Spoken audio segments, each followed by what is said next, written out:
Assalamualaikum warahmatullahi wabarakatuh. Sugeng enjing, sugeng pepanggihan kali pasinan basa Jawa. Ing video menika kula badhe ngandharaken teks deskriptif kagem kelas 7 semester genep. Saderengipun mlebet wonten materi menika wonten kompetensi dasar kagem teks deskriptif.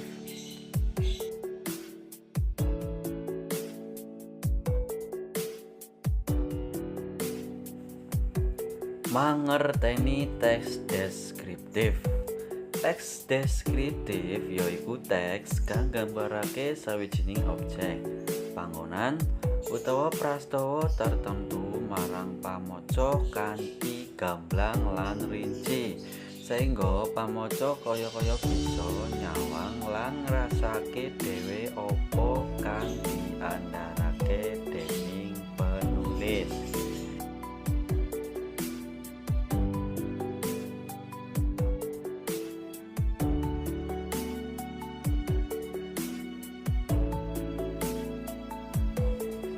Teks deskriptif nika nggadhahi ancasan. Ancasan niku tujuan, yaiku kanggo ngandharake objek marang sing maca, sehingga wong-wong sing maca kaya-kaya melu ngrasake, melu ngrungokake, melu ndeleng utawa ngalami tumrap apa sing wis dideskripsiake dening panulis.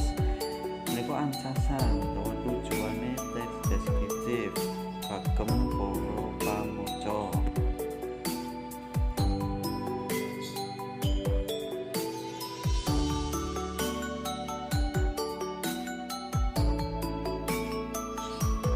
Teks deskriptif nika nduweni titikan utawa ciri-ciri, yaiku setunggal nggambarake panggonan, nggambarake wong, nggambarake barang, nggambarake kahanan nganggo panca indera. Kaping kali ada dasar kang observasi utawa pengamatan. Tiga, nduweni tujuan supaya wong sing maca kaya-kaya melu ngrasakake utawa ndeleng dhewe marang objek sing dideskripsiake.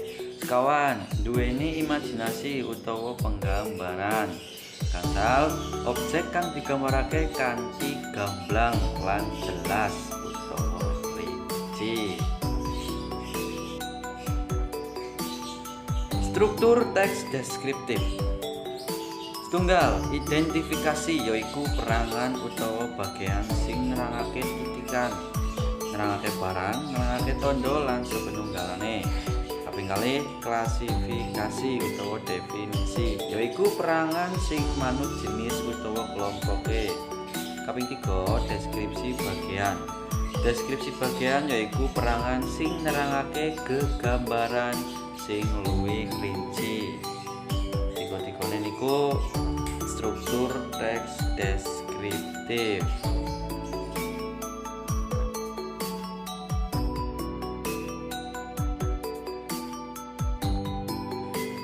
Cara-cara nulis teks deskriptif. Wonten cara-carane nggih menawi nulis teks deskriptif menika kaping setunggal, nemtokake underaning perkara utawa tema. Kaping kalih, ngumpulake katrangan kanthi njinglengi bab kang arep ditulis. Kaping 3, nyatet perangan-perangan bab kanthi tersih utawa teliti.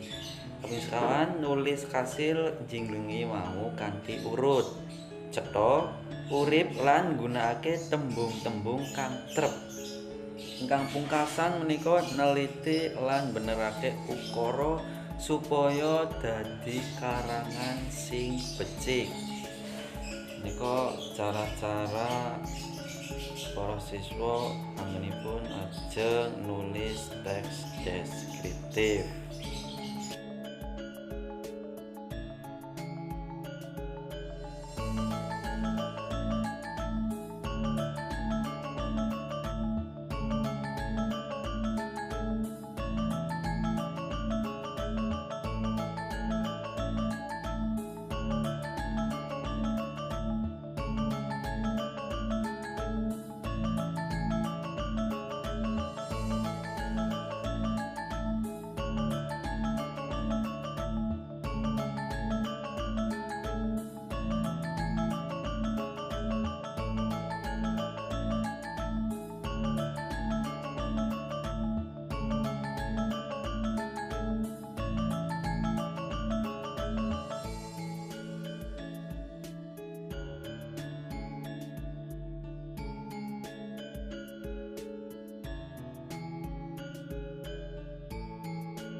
Mekaten pasinaon basa Jawa kagem kelas pitu ing video menika.